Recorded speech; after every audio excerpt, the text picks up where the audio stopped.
Welcome to another learning video. CA Kalpesh Vithalan this side. So आज के video में देखेंगे निफ्टी और बैंक निफ्टी की क्या मूवमेंट हुई और क्या हो सकती है कल। आज बैंक निफ्टी की एक्सपायरी थी, काफ़ी अच्छा मूव मिला बैंक निफ्टी के एक्सपायरी में और लोगों को हीरो ज़ीरो करने का भी मौका मिला। और कल है निफ्टी की एक्सपायरी और जिस हिसाब से आज मोमेंटम हुआ है उस हिसाब से हो सकता है कि कल वापस से थोड़ा सा मोमेंटम हो, या तो फिर आज का मोमेंटम के साथ साथ कल जो है एकदम साइडवेज डे हो जाए और सारे प्रीमियम्स खत्म हो जाए, ऑप्शन सेलर्स डे भी बन सकता है। तो देखिए, चलते हैं चार्ट पे और देखते हैं क्या कुछ हुआ और किस तरीके से हम प्लान कर सकते हैं। सबसे पहले आ जाते हैं चार्ट के ऊपर और यहाँ पर देख लेते हैं निफ्टी का। तो निफ्टी में आज मॉर्निंग में ये जो रेड कैंडल थी, डेली चार्ट का एनालिसिस कर रहे हैं, तो ये ऑलमोस्ट जो पिछले 5-6 दिन का रेंज था, 1 दिन 2 दिन 3 दिन 4 दिन 5 दिन, वो 5 दिन की पूरी रेंज को कवर करके एक बैरिश एंगल्फिंग टाइप की कैंडल बन रही थी। अभी भी ये बैरिश एंगल्फिंग है, क्योंकि ये देखिए पूरा ग्रीन जो बॉडी का कैंडल है ना, उसकी पूरी बॉडी को ये रेड कवर कर रहा है। लेकिन ये थोड़ा सा वीक बन गया। क्यों वीक बन गया? क्योंकि ये नीचे जो है ना वीक आ गई। अगर ये वीक कम रहती, लेट से ये जो है कहीं पर इस जगह पर क्लोज होता, मैग्नेट निकाल देता हूँ, कोई इस जगह पर क्लोज होता या इस जगह पर क्लोज होता और थोड़ी सी स्ट्रॉन्ग बेरिश कैंडल होती ना इसके जैसी, तो शायद थोड़ा सा यहाँ पर इंटरेस्टिंग सिनारियो बन जाता, क्योंकि ये बेरिश एंगल्फिंग कंफर्म हो जाती। दूसरी बात एक देखने वाली ये है कि एक फेक ब्रेकआउट भी हो सकता है। देखिए, पास्ट में आपको अगर फेक ब्रेकआउट का स्ट्रेटेजी पता है तो आप सभी लोग जानते होंगे कि मार्केट में बहुत बार ऐसा होता है कि ब्रेकआउट दिखाया जाता है, लेकिन वो जो बचपन में खेल खेलते थे ना, कि भागते भागते एक स्टेप यहाँ पे दिखा के ये साइड भाग जाते हैं और या तो एक स्टेप ये साइड दिखा के ये साइड भाग जाते हैं। तो उस तरीके से मार्केट बहुत बार मूव करता है कि आपको दिखाएगा कि ये साइड जा रहा है, एक स्टेप लेगा और यहाँ से भाग जाएगा। तो ये फेक ब्रेकआउट का भी एक सिनारियो बन सकता है, क्योंकि आप देखेंगे ये पिछला जो हाई था 24,401, उसके ऊपर एक अच्छी ग्रीन कैंडल ने क्लोज दिया और बहुत सारे ट्रेडर्स ने यहाँ पर ब्रेकआउट में एंट्री की होगी। हालांकि वो सारे लोगों का एसएल चला गया होगा, लेकिन बहुत सारे ऐसे रिजिड लोग रहते हैं जो स्टॉप लॉस को एक्सेप्ट नहीं करते हैं। वो सोचते हैं नहीं नहीं, मार्केट तो आ जाएगा, ऊपर ही जा रहा है, कौन सा नीचे जाने वाला है। वो सारे लोग ट्रैप हो सकते हैं अगर मार्केट नीचे जाए। और अगर आप 20 मूविंग एवरेज की ओर नज़र करो, तो पिछले कई दिनों से मार्केट जो है वो 20 मूविंग एवरेज से भी दूर रहा है। और आप एक चीज़ को ऑब्जर्व करो पास्ट में, कि हर बार मार्केट जब ऐसे स्ट्रेच हो जाता है तो 20 मूविंग एवरेज, 100 मूविंग एवरेज को, 20 और 50 को मिलने जरूर आता है। देखो, जब भी मार्केट ऐसा ओवर स्ट्रेच हो जाता है, जब भी पास्ट में भी आप देखो इस तरीके से ओवर स्ट्रेच हो जाता है, तो वो मूविंग एवरेज को मिलने आता है, मूविंग एवरेज की तरफ थोड़ा सा अट्रैक्ट होता है और फिर वापस मूवमेंट आता है। तो अगर आज अभी हम करंट सिनारियो में देखें, तो 20 मूविंग एवरेज जो है वो करीब करीब 23,900 पे चल रही है। तो हो सकता है कि मार्केट अगले हफ्ते तक या बजट तक ये लेवल को एक बार आए, और हो सकता है 2-3 दिन टाइम पास करे तो ये मूविंग एवरेज भी थोड़ी ऊपर आ जाएगी 24,000 के आसपास, और ये मूविंग एवरेज भी 23,500 600 पे आ जाएगी। तो अगर मार्केट ये सब मूविंग एवरेज को मिलने आता है और यहाँ से थोड़ा सा रिट्रेसमेंट लेता है, तो थोड़ा सा एक इंटरेस्टिंग सिनेरियो बनेगा। प्लस ये होल मूव में देखो कहीं पर बायर के स्टॉप लॉस हिट ही नहीं हुए। जिन्होंने यहाँ पे बाय किया होगा 23,500 पे, उनको straight up straight up straight up straight up, तो ये सारे लोगों के स्टॉप लॉस अभी भी पेंडिंग होंगे और ये लोग सब आराम कर रहे होंगे। जो लेट एंट्रेंस है, जो लोगों ने ये एरिया में एंट्री बनाई है, ये सारे लोगों के स्टॉप लॉस अभी गए हैं ये एरिया में। तो जो लेट बायर्स है, ये ग्रीन में और ये ग्रीन में, और अभी भी बाय द डिप वाला सिनारियो चल रहा है। इसको अगर आप 15 मिनट में देखोगे तो आपको समझ में आएगा कि 15 मिनट में आज भी देखो 200 मूविंग एवरेज का कितना शानदार सपोर्ट लिया है। आप पास्ट में भी देख सकते हो। आप देखिए कल के दिन भी जब मार्केट नीचे आया था तो यहाँ पर 20, 100 और 50, ये ब्लू लाइन जो है वो 100 मूविंग एवरेज है, और जो ऑरेंज है वो 20 है, ग्रीन 50 है और ये 100 है। तो मार्केट 20 और 100 के बीच में कंसोलिडेट कर रहा था। एक अच्छी ग्रीन कैंडल बनी, मार्केट में एक ब्रेकआउट आया और मार्केट ऊपर गया। लेकिन आज पहली ही कैंडल ने सीधा 20 का ब्रेकआउट दिया तो 50 का टारगेट बना, 50 का ब्रेकआउट दिया 100 का टारगेट बना और 200 मूविंग एवरेज के आसपास आया। और देखिए 200 मूविंग एवरेज के पास कितना जबरदस्त सपोर्ट लिया। अब लोग बोलते हैं मूविंग एवरेज काम नहीं करता है। क्यों काम नहीं करता है? क्योंकि आप उसको क्रॉस ओवर के हिसाब से देखते हो। बट देखो यहाँ पर 200 मूविंग एवरेज के आसपास कितना टच लिया मार्केट ने, आप खुद यहाँ पर ऑब्जर्व करके देख लो कि मार्केट जो है यहाँ पर एक बार टच किया, बाजू की कैंडल में दूसरी बार, यहाँ पे तीसरी बार और यहाँ पे चौथी बार, और यहाँ से मार्केट ऊपर निकला, 20 मूविंग एवरेज को एग्जैक्टली टच किया पिन पॉइंट और नीचे आया, हल्का सा ऊपर रह गया, वरना वापस जो है ये 200 मूविंग एवरेज से सपोर्ट लेके मार्केट ऊपर गया। तो एक डब्ल्यू टाइप का पैटर्न यहाँ पे बन रहा है जो कि छोटे टाइम फ्रेम में है, और बड़े टाइम फ्रेम में जो पैटर्न बन रहा है वो अभी, और अगर इसको एक्स एबीसीडी लगा कर देखें हार्मोनिक्स के हिसाब से, तो मैं बताता हूँ कि इसका रिवर्सल जोन कहाँ पर आएगा। देखो ये एक्स होता है, यहाँ से ए बनता है, मैं मैग्नेट चालू कर लेता हूँ।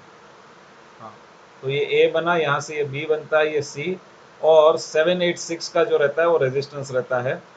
तो 786 पहला होता है और उसके बाद 886 भी आता है। तो ये दो लेवल जो रहते हैं वो रेजिस्टेंस के रहते हैं, जिसको बोलते हैं प्राइस रिवर्सल जोन, PRZ। तो एक लेवल जो रिवर्सल का आ रहा है वो यहाँ पर आ रहा है, तो एक मैं यहाँ पे लाइन मार्क कर देता हूँ जो है 24,394। जब तक मार्केट इसके ऊपर नहीं निकलता तब तक अब मार्केट थोड़ा सा रिवर्सल जोन, तो अगर ऊपर जाता भी है तो एक पोटेंशियली रिवर्सल जोन बनेगा। और अगर एक बार और मैं ये एक्स एबीसीडी बना दूं और मैं मार्क कर लूँ 886, तो 886 का जो लेवल आ रहा है वो आ रहा है करीब करीब ये लेवल पे। तो ये जो दो पोटेंशियल रिवर्सल जोन जो है वो बन रहे हैं अभी के लिए। तो ये जोन पे ज़रा आप ध्यान देना कल के दिन में, क्योंकि ये जो जोन है, अगर मार्केट इनकेस गैप अप खुल जाता है या कहीं पे ऊपर जाता है, तो ये दोनों जोन से अगर आपको कोई रिवर्सल कैंडल मिलती है तो हम थोड़ा सा बाइंग के लिए, सॉरी सेलिंग के लिए जा सकते हैं। और अगर गैप डाउन खुल जाता है तो एक छोटी सी ट्रेंड लाइन टाइप का यहाँ पर है, उसका ब्रेकआउट का वेट करना चाहिए। जैसे इस तरीके की ये ट्रेंड लाइन है, अगर बॉडी टू बॉडी मार्क करते हैं तो यहाँ पर इस तरीके से बनती है, और अगर वीक टू वीक मार्क करते हैं, क्योंकि हर प्रकार के टेक्निकल एनालिसिस वाले जो है वो अलग अलग प्रकार से करते हैं, तो अगर वीक टू वीक मार्क करते हैं तो इस हिसाब से बनेगी। तो ये ट्रेंड लाइन को भी ज़रा ऑब्जर्वेशन में रखना पड़ेगा। तो अगर कल मार्केट लेट से गैप डाउन ओपन हो जाता है यहाँ पर कहीं पे, और ये स्विंग के नीचे ओपन हो जाता है, तो क्या होगा कि 200 मूविंग एवरेज बहुत ही नज़दीक हो जाएगा, और एक बार इसको अच्छे से ब्रेक कर लिया तो ये रेजिस्टेंस का काम भी करेगी। तो यहाँ पर अगर ओपन होता है तो सबसे पहला ये ट्रेंड लाइन का रेजिस्टेंस आ सकता है, ये 200 मूविंग एवरेज का रेजिस्टेंस आ सकता है, और मार्केट के पास ये एक सपोर्ट बना हुआ है जो कि है 24,125। अगर ये निकल जाता है तो मार्केट के लिए थोड़ा सा ये दूसरा जो सपोर्ट है, ये सपोर्ट पे आ सकता है 24,050, और उसके बाद 950, और जो सपोर्ट है वो काफ़ी सारे हैं यहाँ पर, तो ये जो है वो 900। तो ये सारे सपोर्ट जो है वो सपोर्ट का काम करेंगे। बट मुझे लगता है कि जिस हिसाब से आज मार्केट ने फॉल किया है, अगर मार्केट यहाँ पर गैप डाउन खुल जाता है तो आराम से मार्केट जो है, आराम से जो मार्केट है यहाँ पर आएगा, थोड़ा रेजिस्टेंस लेगा, प्राइस एक्शन बनाएगा, और आराम से मार्केट 23,900 और 800 का लेवल दिखा सकता है, और पोटेंशियली यहाँ पर क्लोज हो सकता है। तो ये एक सिनारियो डाउन साइड का है। अगर फ्लैट खुल जाता है या अपसाइड खुल जाता है, ये कोई भी रेंज में खुल जाता है, तो ये ऑब्जर्वेशन एरिया को खास ऑब्जर्व करिएगा। 24,394 से लेके 24,332, तो ये जो 20-30 पॉइंट का एरिया है उसको खास ऑब्जर्वेशन में रखना, क्योंकि मार्केट यहाँ से जो है रिवर्सल ले सकता है। ठीक है, तो ये सिनारियो निफ्टी में मुझे लग रहा है। हालांकि मेरी पोजीशन बेरिश की ओर है, तो बेरिश हो जाए तो मेरे लिए तो अच्छा ही है, बट जो एनालिसिस है वो इस हिसाब का है, मार्केट कभी भी सरप्राइज कर सकता है, तो सरप्राइज एलिमेंट को कभी मत भूलिए। अब चलते हैं बैंक निफ्टी की ओर। काफ़ी सारे रेजिस्टेंसेस थे बैंक निफ्टी में, और बैंक निफ्टी देखो ऑलरेडी 200 मूविंग एवरेज से नीचे चल रहा था। 15 मिनट का बता देता हूँ, और आज एग्जैक्ट 200 मूविंग एवरेज के आसपास से एक ज़बरदस्त फॉल आ गया। देखो यहाँ पर 200 मूविंग एवरेज है, और साथ में सब सब एवरेज यहाँ पर ही थी आज, 200, 50, 100, 20, सब कुछ मूविंग एवरेज यहाँ पर ही थी, और मार्केट में एक बहुत बड़ी कैंडल मिली, एक रिट्रेसमेंट हुआ, प्राइस एक्शन बना, मार्केट नीचे आया, थोड़ा सा यहाँ पे गया, यहाँ से है ना नीचे चला जाना चाहिए था, जो गया नहीं। तो ये एक थोड़ा सा वरी का साइन था, और मार्केट ने यहाँ पर पूरा टाइम पास किया। लास्ट में एक हीरो जीरो अपसाइड बनाने का कोशिश किया, लेकिन उसमें भी 3-4 कैंडल फ्लैट रह के वो लोगों का भी फाइनली प्रीमियम मीटिंग ही हुआ। तो जो लोग थोड़ा वेट करके ट्रेड कर रहे थे वो लोग के साथ आज अच्छा नहीं हुआ, क्योंकि उनको ज़्यादा होल्ड करने ट्रेड कोई मिला ही नहीं, सारे ट्रेड फ्लॉप हो गए। अगर बैंक निफ्टी की बात करें, आपको चार्ट देख कर लग रहा होगा, लेकिन जिस हिसाब का मुंह है उस हिसाब से सारे लेवल्स मैंने मार्क किए हुए हैं। तो बैंक निफ्टी देखिए कंपेयर टू निफ्टी बहुत नीचे आ गया है, और थोड़ा सा बेरिश लग भी रहा है, क्योंकि अब थोड़ा सा जो सिनेरियो है उसमें लास्ट लास्ट के सपोर्ट के आसपास आ गया है।